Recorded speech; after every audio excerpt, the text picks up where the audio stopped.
जय हिंद साथियों, आप सभी का अपना YouTube चैनल टीम क्लास में स्वागत है। आज हम लोग इस वीडियो में चर्चा करने वाले हैं भारत के राष्ट्रीय ध्वज के बारे में। ठीक है, भारत के राष्ट्रीय ध्वज यानी कि तिरंगा के बारे में इस वीडियो में हम लोग डिस्कस करेंगे, क्योंकि यहाँ से एग्जाम में क्वेश्चन पूछने की संभावना बना हुआ रहता है। ठीक है ना, ये जो टॉपिक है ये हर एग्जाम के लिए ओरिएंटेड है। ठीक है ना, हर एग्जाम के लिए ज़रूरत है। यहाँ से क्वेश्चन हर एग्जाम में ही पूछे जाते हैं। आपको नॉलेज होना चाहिए कि हमारा राष्ट्रीय ध्वज क्या है ना, इसके बारे में सभी लोगों को जानकारी होना चाहिए। ठीक है, तो आइए इस बात को समझते हैं। ठीक है, तो भारत के राष्ट्रीय प्रतीक का जो ये सिलसिला जो चलता आ रहा है, इसी में हम लोगों को पढ़ना है राष्ट्रीय ध्वज। राष्ट्रीय ध्वज यानी कि तिरंगा। ठीक है, भारत की शान भी कहा जाता है इस चीज को। ठीक है ना, तो आइए इस बात को डिस्कस करते हैं। कहा जाता है, पहला इसमें जो पॉइंट है आपका, संविधान सभा के राष्ट्रीय ध्वज का जो प्रारूप जो तैयार किया गया था या स्वीकार किया गया था या अपनाया गया था, वो आपका 22 जुलाई 1947 को अपनाया गया। इस बात को आप ध्यान में रखेंगे। संविधान सभा द्वारा राष्ट्रीय ध्वज तिरंगा को 22 जुलाई 1947 को अपनाया गया। इस बात को आप ध्यान में रखेंगे, क्योंकि ये क्वेश्चन यहाँ से पूछा जाता है। ठीक है, चलिए क्या क्वेश्चन यहां से बनेगा कि संविधान सभा के राष्ट्रीय ध्वज का प्रारूप कब अपनाया गया, तो आपका जो राइट आंसर हो जाएगा मेरे भाई, वो 22 जुलाई 1947 को अपनाया गया। ठीक है ना, 22 जुलाई 1947, इस बात को आप ध्यान में रखेंगे। चलिए सेकंड पॉइंट क्या है कि ध्वज में समान अनुपात वाली 3 आड़ी पट्टियां हैं। ठीक है ना, तिरंगा में क्या है, 3 पट्टियां हैं। ठीक है, इस बात को आप देखेंगे कौन कौन सी 3 पट्टियां हैं, यहाँ आप समझने का प्रयास करेंगे मेरे भाई। ठीक है ना, ये जैसे ये हो गया, ये अब बीच में आपका जो है राष्ट्र, यहाँ पे जो है आपका अशोक चक्र है। ठीक है ना, इसमें 24 तिलिया होते हैं, हम लोग डिस्कस करेंगे इसके बारे में। यही 3 पट्टियां की बात करें, 1 पट्टी ये, 2 पट्टी ये, 3 पट्टी ये। ठीक है, चलिए 3 आड़ी पट्टियां हैं। ठीक है, जो केसरिया, सफेद व हरे रंग की है। कैसे 3 पट्टियां हैं भाई, तो ऊपर में आपको पता है केसरिया, बीच में आपका जो है सफेद, और अंतिम में जो है आपका वो आपका हरा। ठीक है ना, इस बात को आप ध्यान में रखेंगे। चलिए ध्वज के समान अनुपात वाली कितने पट्टियां हैं, 3 पट्टियां हैं, जिसमें केसरिया, सफेद और हरा रंग है। ठीक है ना, इस बात को ध्यान में रखेंगे। चलिए थर्ड पॉइंट की ओर बात करेंगे मेरे भाई। ध्वज के सबसे ऊपर जो है, ध्वज के सबसे ऊपर कौन सा है, तो केसरिया है। मिडिल में कौन सा है, बीच में कौन सा है, तो सफेद है। ठीक है ना, और लास्ट में अंतिम में जो है वो हरा रंग है। ठीक है, क्योंकि सर्दी है। चलिए तो इस बात को आप ध्यान में रखेंगे कि ऊपर में कौन सा, केसरिया, बीच में कौन, व्हाइट, और अंतिम में यानी कि 3 नंबर पे लास्ट में वो है आपका हरा रंग। ठीक है ना, इस बात को ध्यान में रखेंगे। चलिए यही है आपका 3 पट्टियां, जो यहाँ पे ये आपका केसरिया रंग है। ठीक है ना, ध्यान में रखेंगे इस चीज को। केसरिया रंग है, ये आपका सफेद, ठीक है, ये हरा। ठीक है, चलिए आइए इस बात को ध्यान में रखते हैं।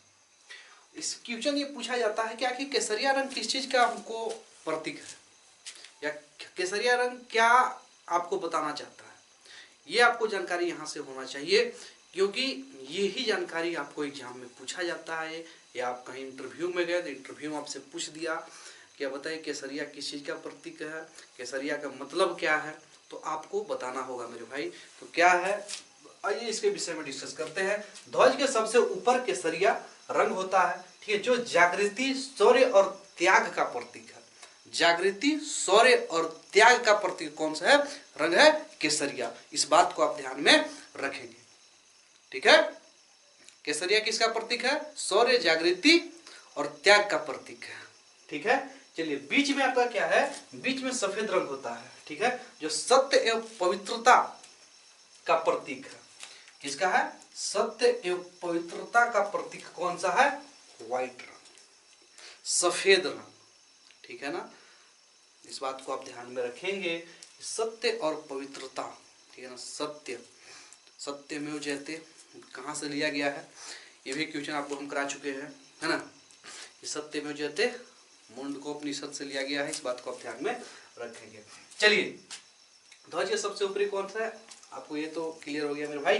चलिए अब जो नेक्स्ट पॉइंट की ओर बढ़ते हैं, ध्वज की लंबाई और चौड़ाई का अनुपात क्या है, ठीक है ना। तिरंगे की जो है भारतीय तिरंगा, इसके लंबाई और चौड़ाई का अनुपात क्या है, इसका कमेंट बॉक्स में आप इसका आंसर देंगे, क्योंकि ये क्वेश्चन बहुत इजी है, ये क्वेश्चन आपको पता होगा इसका आंसर, ठीक है ना। तो इसका जो रेशियो है वो 3:2 में है। क्या है, 3:2 में। चलिए, ध्वज के सफेद रंग वाली पट्टी के बीच में, इस बात को ध्यान में रखेंगे कि ध्वज के सफेद रंग वाली पट्टी के बीच में गहरे नीले रंग की 24 तिलिये वाला अशोक चक्र है, ठीक है। यानी कि यहाँ पे जो इसका जो रंग है अशोक चक्र का, ये कैसा है, नीला है। कैसा है, नीला। इस बात को ध्यान में रखेंगे, नीला है। इसमें कितनी तिलियां हैं, 24 तिलियां हैं। कौन चक्र है, अशोक चक्र है, ठीक है ना। अशोक चक्र हमें क्या प्रेरणा देती है, ये भी तो आपको जानना जरूरी है ना, कि अशोक चक्र आखिर क्यों लगाया गया इस तिरंगे में, ठीक है। तो आइए इसके बारे में भी हम लोग बहुत अच्छी तरीके से डिस्कस कर लेते हैं, है ना। ये क्या है कि अशोक चक्र है जो धर्म और ईमानदारी के मार्ग पर चलकर देश की उन्नति की ओर ले जाने की प्रेरणा देता है। क्या करता है मेरे भाई, कि धर्म और ईमानदारी के मार्ग पर चलकर, ठीक है ना, देश की उन्नति की ओर ले जाने की प्रेरणा देता है। यानी कि आप ईमानदारी से, ठीक है ना, और धर्म और ईमानदारी से चलकर आप इस देश की उन्नति करें, ठीक है ना। यही आपकी प्रेरणा कौन सा देता है, ये चक्र देता है, ठीक है। चक्र में कितनी तिलियां हैं, तो आप बताएंगे 24 तिलियां हैं, ठीक है। और चक्र में जो है ना किस तरह के पट्टी बना होता है भाई, तो नीले रंग, इस बात को ध्यान में रखेंगे। ऊपर कौन सा रंग, केसरिया। मिडिल में कौन सा रंग, सफेद। लास्ट में कौन सा रंग, अंतिम में तो हरा, ठीक है ना। तो किस चीज का प्रतीक है मेरे भाई, तो केसरिया किस चीज का प्रतीक है, ये आप थोड़ा रिवीजन कर ले यहीं पे, बताइए, ठीक है। सौर्य जागृति, ठीक है, और आपका त्याग का प्रतीक है, सौर्य जागृति और त्याग का प्रतीक है केसरिया, ठीक है। सफेद पता है क्या है आपका, सफेद सत्य और पवित्रता का प्रतीक है, ठीक है। और सबसे नीचे जो रंग हरा होता है, जो जीवन में समृद्धि का प्रतीक है, ठीक है। जो हरा रंग है मेरे भाई, वो जीवन में समृद्धि का प्रतीक है, हरा रंग, हरा रंग है ना। चलिए,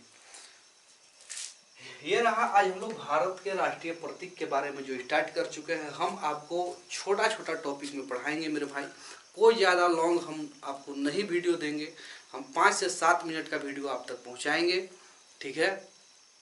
और एक एक टॉपिक करके ख़त्म करेंगे।